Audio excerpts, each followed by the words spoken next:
What the hell is up, boys? It is Ron from Fantasy Flow. Welcome back to the channel. Week 15, man. Fantasy playoffs are officially here for most leagues. Hopefully, you were lucky enough to make the playoffs. Hopefully, you're in the dance. Hopefully, you have a bye week, man. Like me in my main league, I do have a bye week, so I can just sit back and chill. That doesn't mean I'm not going to be working the waiver wire. So, in this video, we're going to be talking about some of my favorite waiver wire pickups. I'm going to pretty much list them in order. I'm going to tell you which dudes I love the most, which guys I actually don't like from the waiver wire as well. So strap in, dude. If you're new here, I would really appreciate a subscribe. If you get some value from this, hit me up with a like. Let me know in the comment section if you disagree with anybody. But in any case, we're going to hop into this. Now, I'm going to start this by saying one thing, dude. It is not ancient Egypt out here, dude. You cannot bring your coins and your gold and your riches to the afterlife with you.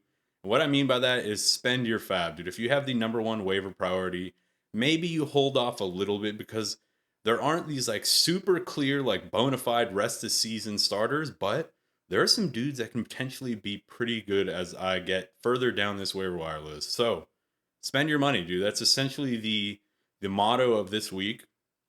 And basically, yeah, man, look for immediate team needs. I mean, you need to win weeks every week now, right? So you just need to win the next game. You don't need to worry too far in the future, obviously, unless you have the bye week. So without wasting any more time, dude, we're gonna hop into the running backs. We're gonna start at the top with Sincere McCormick. So I was debating whether to put Patrick Taylor or Sincere McCormick on this list, but I do think Sincere McCormick has a little bit more upside moving this week as well as moving forward. So that's why I have him as the number one spot.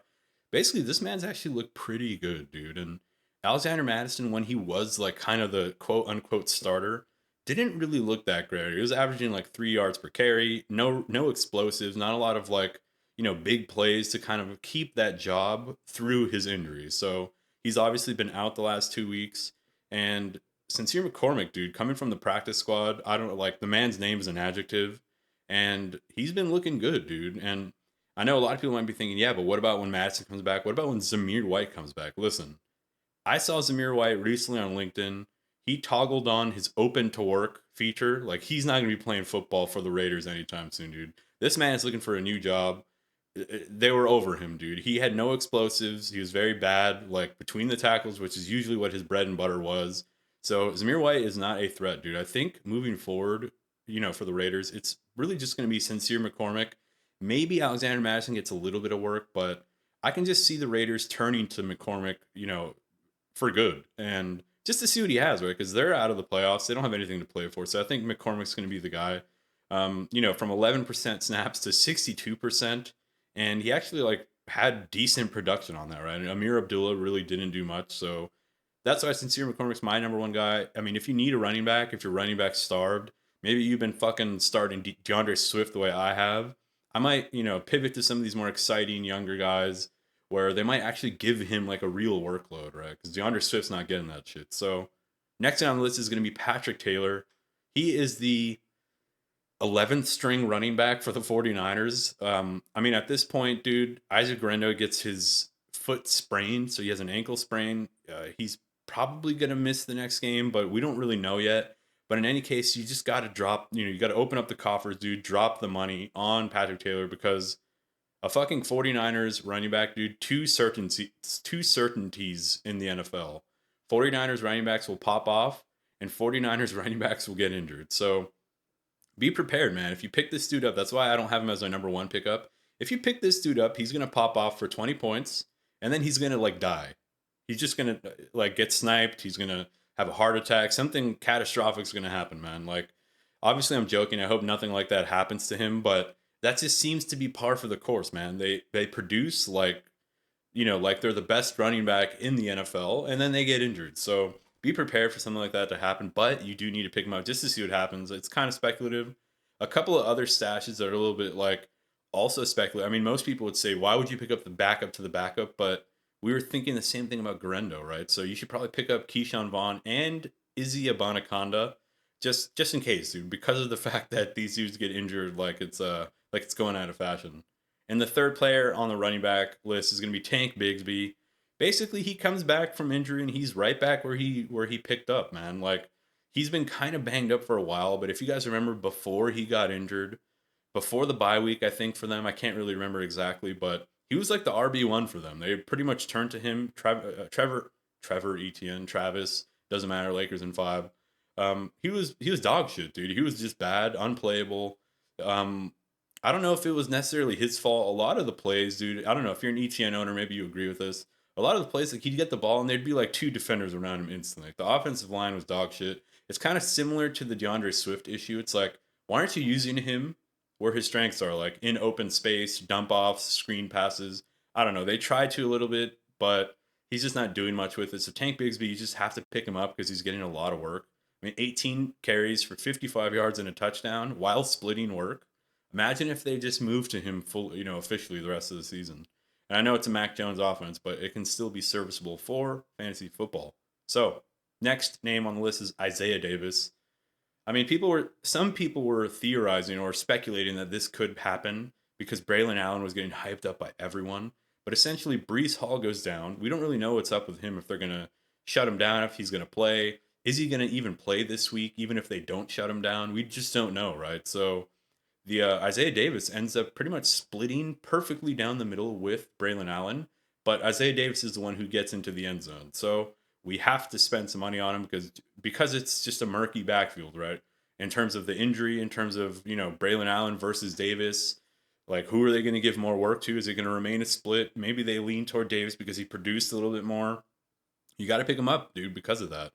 So I'd be spending, like 30-40% of whatever I have left to pick him up. So next guy is Sean Tucker. I don't know why I'm even recommending Sean Tucker, but you kind of have to with Bucky Irving getting injured, and it sounds a little bit severe with Bucky Irving's injury.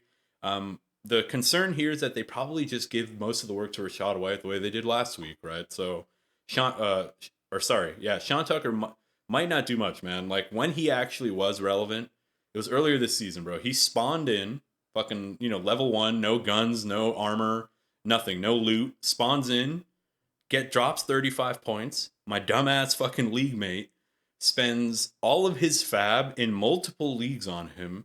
And when I asked him why he did that, he's like, dog, how often are you going to get a league winning, 30-point running back off waiver wire? This is this year's Kyron. Dude, if you're watching this video, you know exactly who I'm talking to or I'm talking about.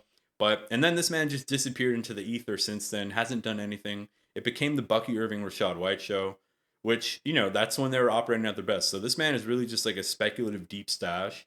In the event Bucky can't go, maybe because they have like a full week of practice, they can get Sean Tucker into that early down role. And then it'll be Sean Tucker with Rachaad White reverting back to his, like, third down back, scat back type role. So I still think Rachaad White's going to be the guy you probably want, but that's why he's near the end of this list. And the last guy on this running back list is going to be Kimani Vidal.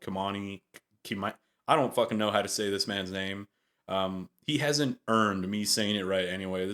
Dude's got to actually do something. I know he's not getting the work. It's not his fault, but how are the Chargers still giving Gus Edwards carries? I really don't get it.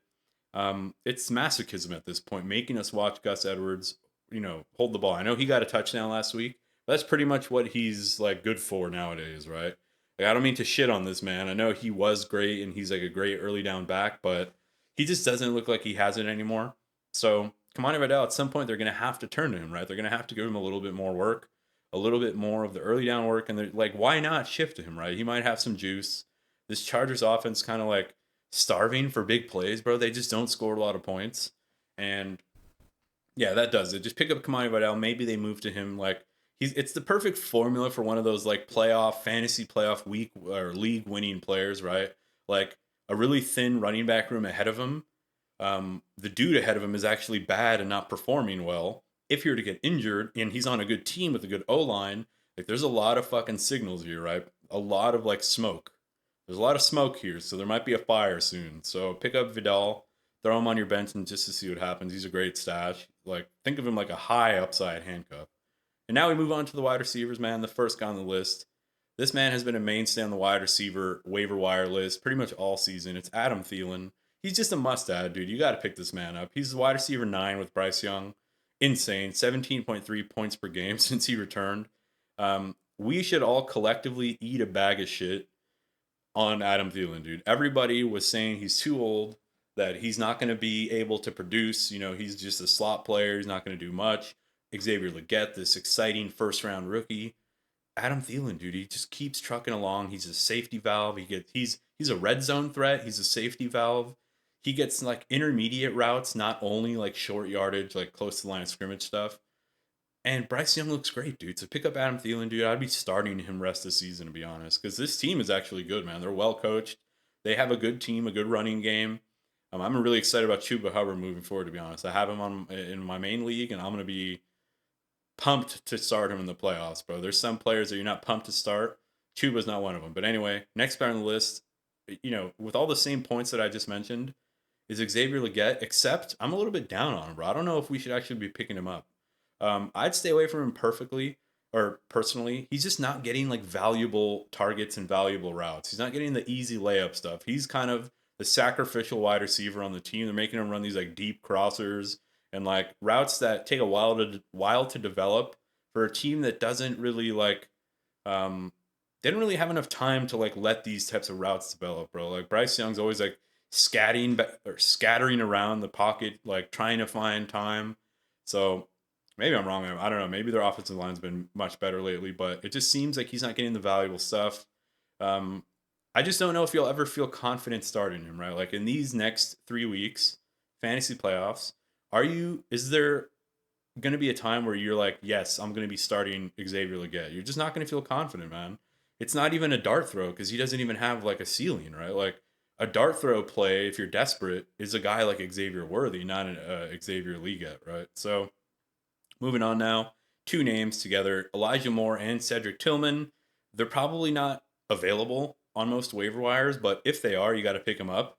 Cedrick Tillman's been injured, so maybe he was dropped. Essentially, the thesis here is just Jameis Winston. Like Jameis Winston unlocked this offense. Anyone, not everybody, but anyone can pop off any given week. So, if you're one of those guys and you're like debating between an Xavier Legette and Xavier Worthy or a Cedric Tillman or Elijah Moore, I might lean those guys, bro, just because of how this offense is. They throw the ball like 45 times a game, so that's what you want. Josh Palmer's the last guy on this list. Basically, in this Lad McConkey list offense, Josh Palmer's actually been like steadily okay. Even with Lad McConkey, Palmer, most weeks, there was one week where he really like goose egg. I think he only got like one target. Most weeks, Josh Palmer's actually been commanding quite a lot of targets. So, if you're in a pinch, bro, and you're down tremendous, and like maybe you have George Pickens and fucking, I don't know, like, yeah, maybe you have George Pickens and a bunch of other injured wide receivers. Josh Palmer might be able to save you, bro. So pick him up if he's on your waiver wire. Again, he probably not. And that does it for wide receivers. Moving on now to tight ends. Juwann Johnson is the top of the list. However, I have some trepidation. I have some concerns. Um, he ran a lot of routes. Taysom Hill is out for the year, probably out for the career. Unfortunately, I had Taysom Hill. Very sad to have seen that. And he had a boost, bro. 79% routes, 19% target share. Big but, Derek Carr was the reason for that. And Derek Carr is now out probably for the season with a broken left hand. So I don't know if I'd be confident starting him this week. He's somebody that if I'm tight end needy, pick him up to see the rapport between Juwann Johnson and whoever's going to be in at quarterback. I don't think it's going to be Rattler. I think Rattler's out for the season. I can't remember. Hayner finished the game that Carr got knocked out in, but I'm not sure what Rattler's situation is. But either way, right? No matter who it is, you want to make sure there's some type of rapport before you feel confident starting him. But if there's any type of rapport at all, bro, if he gets like 5+ targets, throw him out there because at the tight end position, 5 targets is gold. Michael Mayer is the next guy, but I'd only start him if you're in a points per hurdle league. um, I'm really just joking. You can't start Michael Mayer. I know he had like 9 targets. He went like 7 for 80 or 7 for 60 or something like that. But I think it's a mirage. Like I think that was just the Aiden O'Connell effect. He was hyper targeting Mayer, and Brock Bowers kind of took a back seat a little bit in that game. I think most weeks it's just going to be Brock Bowers. So I would stay away. Grant Calcaterra is the last tight end on this list. I would only pick this guy up and start him if you just absolutely enjoy misery, if you just like being stressed and pissed off and angry. He's basically touchdown or bust, and on a team that doesn't really pass the ball very much, right? Like if they're in the red zone, it's gonna be Devontae Smith or AJ Brown or Saquon Barkley or Hurts or Kenneth Gainwell or some fucking dude from the stands, and then it's gonna be Grant Calcaterra. So Um, I will say though, when the last time Goddard was out, Calcaterra actually had a good amount of volume. So this was a week where he didn't have the volume, but he got the touchdown. So you can do worse. You can do worse. I'm probably just exaggerating on how bad he probably could be. And when it comes to quarterbacks, man, Sam Darnold just popped off against the who do they play? Who did they play? Who did the Vikings play? Vikings just Falcons. They just played the Falcons. He had 5 touchdowns. He has a much tougher test this week against the Bears. However, the Bears honestly haven't looked really good. Brock Purdy just sliced and diced them. So Sam Darnold's somebody that if you're feeling spicy, bro, they have so many weapons. They're such a good offense. Like he's more likely to throw 3 touchdowns than 0, in my opinion. I know that sounds kind of crazy against the Bears, but Aaron Jones is more liable to catch a receiving touchdown than he is to run one in. So I think Sam Darnold's honestly pretty good. And the next guy is Aaron Rodgers, coming off season best 300-yard game, and he gets to play the Jaguars, who are the league's worst against quarterbacks. I think he has something to prove. I think Aaron Rodgers, he's just been catching L's all season, bro. Everybody's talking shit, saying that they were better with Zach Wilson. I think he's gonna come out gunslinging. He's gonna look, he's gonna have time to pass. And you can do much worse. Another guy who is kind of like a deeper play. I don't know if I would feel that confident doing it just because the Cardinal, or let me just say the name first. It's Drake Maye. I'm a little sketched out about that because the Cardinals defense, they're kind of like hit or miss, hot and cold, and they were hot at times during the game against the Seahawks, but then they were cold. But Geno Smith actually didn't really like pop off against them, so I don't know. He has some upside. He has some rushing upside. Um, Against the Cardinals, it could end up being a shootout. To be honest, like you just never know in these Cardinals games. So those are the players, man. I think you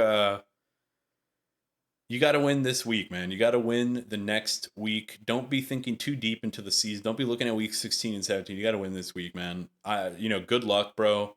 I'm be chilling, dude, smoking a cigar, watching the games, fucking having a little whiskey, just chilling for the first time in 16, 17 weeks, not stressing. Because I got the bye, bro. And most of the other leagues, I don't really care about them that much. But, in the one league where, yeah, it's the home league, right? You guys know exactly what I'm talking about. So good luck to all you guys, man. Let me know if you guys have start questions or other streamer questions. And I'll catch you guys in the next video, bro. Peace.